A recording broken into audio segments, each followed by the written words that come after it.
Muchos religiosos divorcistas y recasados apelan a la llamada cláusula de excepción de Mateo 19:9 que dice: cualquiera que repudia a su mujer, salvo por causa de fornicación, y se casa con otra, adultera, y el que se casa con la repudiada, adultera.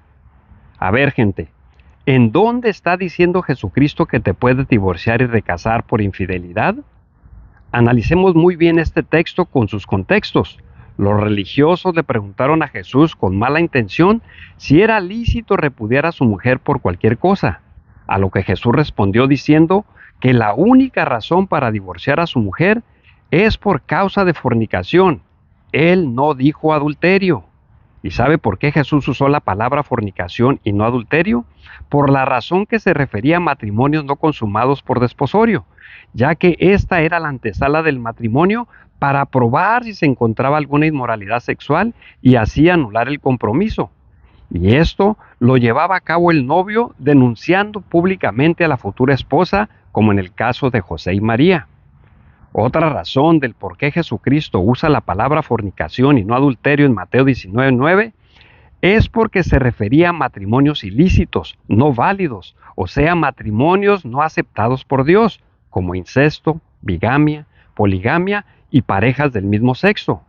Por eso, Cristo usa la palabra fornicación, ya que el adulterio no llevaba al divorcio en ese tiempo, sino a la muerte por lapidación bajo el Antiguo Testamento, como dice Levítico 20:10.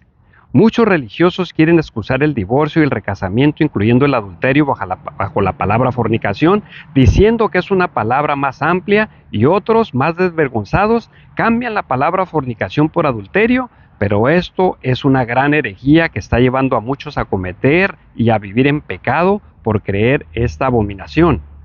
La palabra fornicación jamás es sinónimo de adulterio, ya que varios pasajes de la Biblia la citan por separado, como en Mateo 15:19 y 1 de Corintios 6:9. Además, si Jesucristo estuviera aprobando el divorcio por adulterio, estuviera contradiciendo la ley de Moisés, ley hoy caducada. Y también, sobre todo lo que dijo el apóstol Pablo en su carta a los Romanos capítulo 7, versículos 2 y 3, 1 de Corintios 7:39 y Gálatas 3:15, donde el apóstol enfatiza que solamente los solteros y las viudas pueden casarse y que la muerte es lo único que anula el pacto matrimonial, algo que se enfatiza durante los votos matrimoniales cuando se jura y se promete hasta que la muerte nos separe. Pero tal vez dirás, ¿y qué si hay infidelidad, adicciones y violencia y otras cosas más? La Biblia dice en 1 de Corintios capítulo 7 versículos 8 al 11 que se separe y que se quede sin casar si no es posible la reconciliación con su cónyuge. Para más detalles, visite YouTube y Facebook David K. Fonseca.